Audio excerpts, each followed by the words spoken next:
More people die from overdose every year in America than do from car accidents. Overdose is the #1 cause of accidental death in our country, in our state, and in our county. To put that in perspective, 80 individuals are dying every single day in the United States from an opiate overdose. That's 3 people an hour. We have seen a 4-fold increase in the rate of death due to overdose from opiates since 1990. And it's not about just heroin users. It's not just about a fentanyl user. It's about mom or dad who was in a car accident and is given 2 or 3 medications plus a muscle relaxer and something to help them relax. And all of a sudden they're not breathing at home. They didn't take too much medicine. It was just more medicine than their body could handle. It is everywhere. And working with people, I have a lot of people say, oh, I don't know anybody who uses heroin. But if I ask them about, well, do you know somebody who has prescription drugs? They're like, oh yeah, all the time. Yes, people are overdosing on heroin, and slightly more are starting to overdose on heroin. But the vast majority is still prescription medications. Fortunately, there is a medication that will safely and easily reverse any opioid overdose, and it's called naloxone. So naloxone hydrochloride is pretty much a pure antidote for opiate overdose. It was created in the 1960s. The FDA approved it in 1971. Since roughly 2000, there have been organizations across the United States that have started distributing Naloxone Rescue Kits to community members like you as a strategy to reduce overdose fatality. Out of the 3,150 individuals that we've trained to use naloxone, 365 times somebody has come back to us and reported in person that they've used this medication to reverse an overdose. In this upcoming video, we're going to train you how to use a Naloxone Rescue Kit. We're going to train you how to save a life. So what is an opioid? Opioids are substances derived from the opium poppy, or with a chemical structure resembling it. Opioids can reduce pain and produce feelings of euphoria. I think it's important to know that opiates is not just heroin. Opiate overdose is not just heroin. It can be a multitude of opiate medications where there's Vicodin, there's Norco, there's Oxycontin, there's fentanyl, there's all kinds of opiates. So what are some common opioids? There's heroin, Vicodin, Norco, Oxycontin, and fentanyl, but there's also Percocet, Dilaudid, methadone, Demerol, codeine. The list goes on and on. One of the key things to remember is that when somebody's using an opiate, whether it's legitimately as prescribed or if it's being used illicitly, they can still overdose. So anybody who has a prescription for an opiate should have access to this life-saving medication. And naloxone hydrochloride is a medication which was designed specifically to reverse an opioid overdose. That's its sole use in medicine.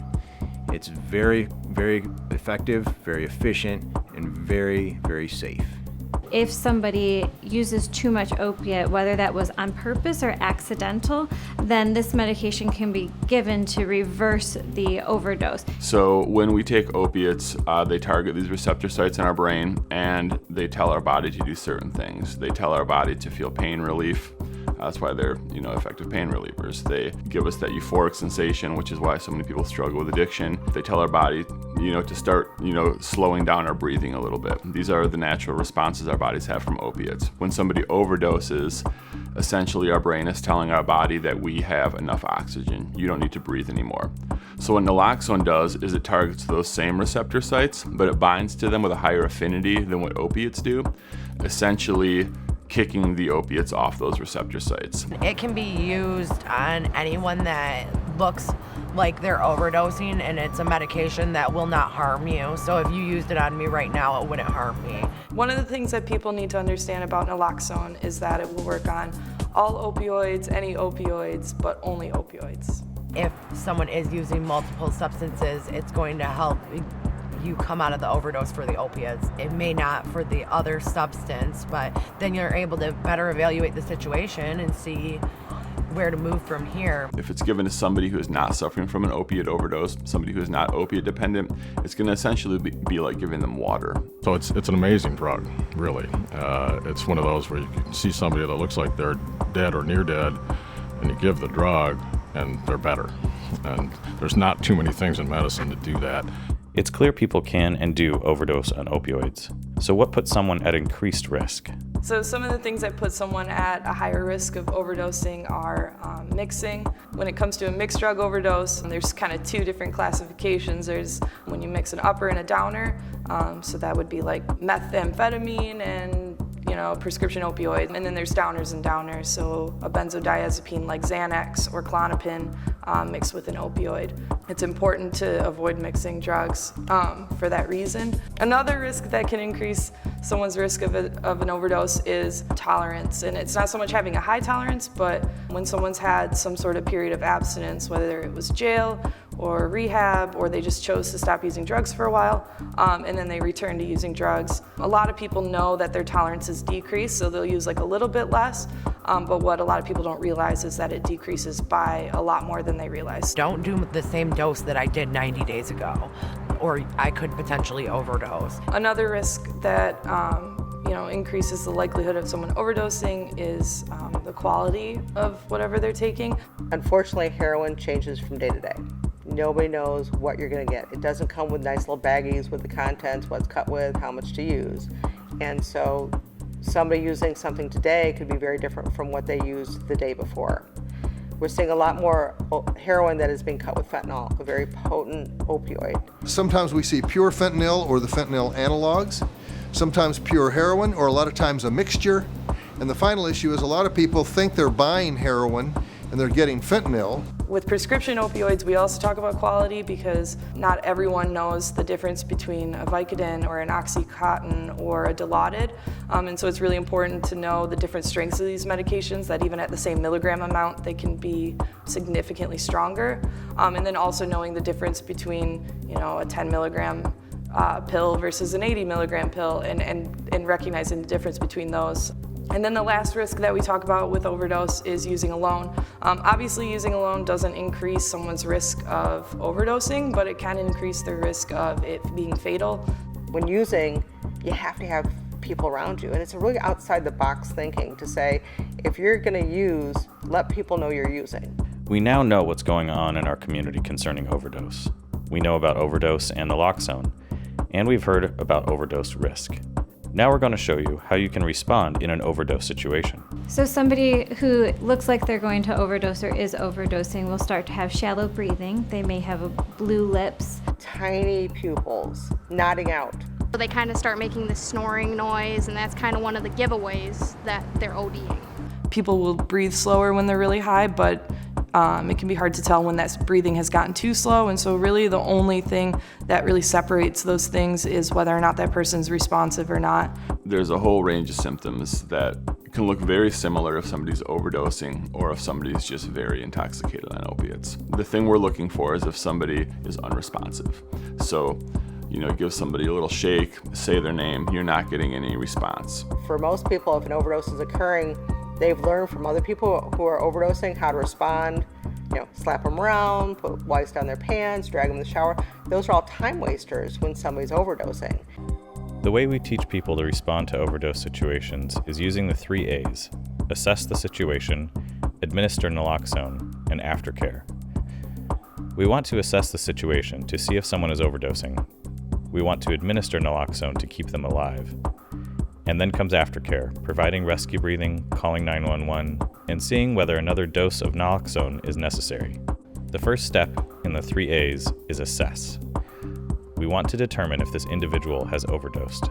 There can be a lot of signs or symptoms that someone has overdosed. Their eyes could roll back. Their lips could be turning blue or purple, pale or clammy skin, vomit, foaming at the mouth, gurgling or snoring sounds. But the 2 key points are whether or not they are unresponsive, or whether there is slow or no breathing. To see if this individual is overdosing, we want to see if they're responsive. A good way to tell if someone is responsive or not is to do a sternal rub. A sternal rub can cause a lot of pain without causing damage to the individual. Suspected opioid use plus non-responsive and slow or no breathing equals an overdose. You can call 911 at this point. If you are by yourself and a phone is not easily at hand, move on to administer naloxone. Yeah, I'm with my friend. He's not breathing. Someone dies from an opioid overdose because of a lack of oxygen. And even a few minutes without enough oxygen can cause irreparable harm. After we have assessed the situation, and we have reason to believe that someone is overdosing, we move on to the next step: administer naloxone. Again, we are going to teach you how to administer naloxone in its two most common forms, intramuscular and intranasal. The Narcan comes in single vials. You just pop the orange cap off, you use an intramuscular syringe that we provide, withdraw the Narcan, and inject into a major muscle, into the thigh, to the butt, or into the shoulder. The muscular injection is going to take 3 to 5 minutes to kick in. In that time, you want to continue breathing for the person, making sure they're getting oxygen. Intranasal naloxone comes in these pre-assembled nasal delivery devices. It is very easy to use and to administer. The first thing you will want to do is lie the individual on their back if they are not already. Tilt their head back slightly and gently press up on their neck. Wipe off their nose. You are now ready to administer your naloxone. Again, these devices are very simple and easy to use. Open up your cardboard box, pull out one blister pack, rip open the blister pack, removing the device. Grip the device with your pointer and middle fingers on either side of the nozzle and the thumb on the plunger. Really, the only way you can go wrong is by trying to prime or pressing the plunger too much prior to getting it in someone's nostril, thereby wasting the medication. Insert the nozzle fully into the individual's nostril until your fingers are touching the bottom of their nostril. Gently but firmly depress the plunger, releasing the entire contents of the device into one nostril. Naloxone takes 3 to 5 minutes to work. In that 3 to 5 minutes, the individual may not be breathing fully on their own yet. The third A is for aftercare. There are 3 important things you must do after you have administered naloxone. Call 911 if you have not already. Continue rescue breathing.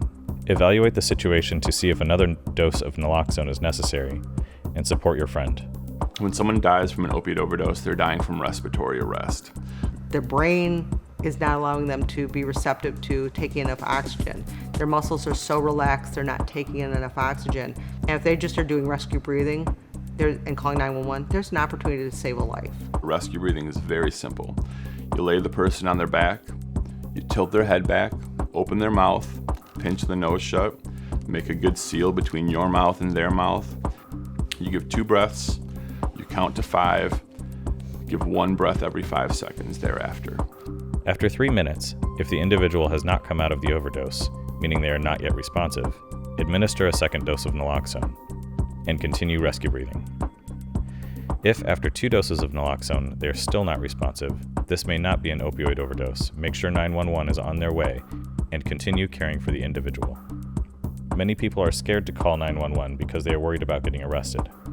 In Michigan, many of our law enforcement officers are now equipped with Naloxone Rescue Kits and carry them in the community. In Michigan, we also have new Good Samaritan legislation, which protects you and the individual who has overdosed from arrest for personal use amounts of controlled substances, as long as the evidence was gained as a result of your seeking help in the overdose situation.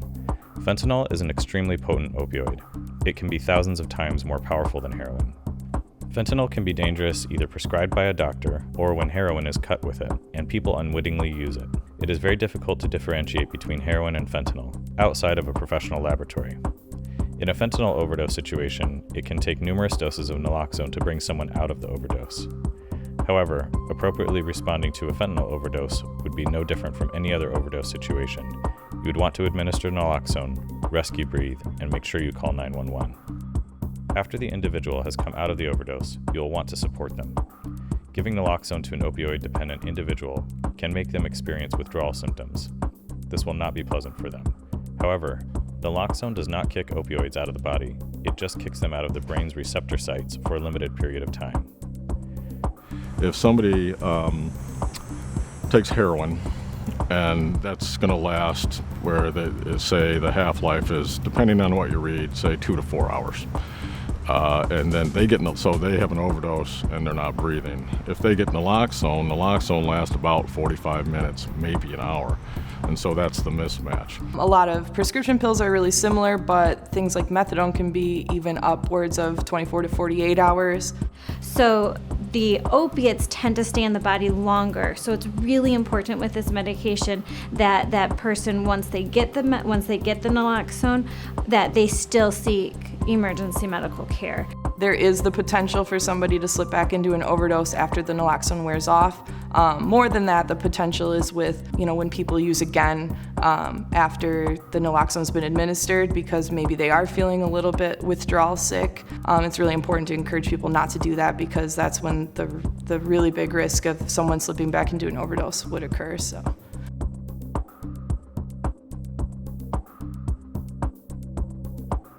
If they don't know what it is and they're unresponsive, being able to use naloxone can make a difference, because it's not going to harm them by giving them naloxone if it's not an opioid.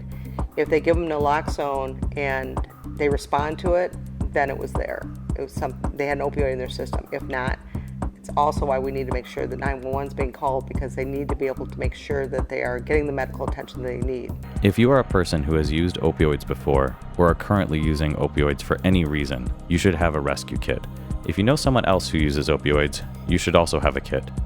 There are people dying every day in our community from overdose. None of them need to die, and by getting trained to use a simple, safe, easy-to-use Naloxone Rescue Kit, you can save a life. You can save lives.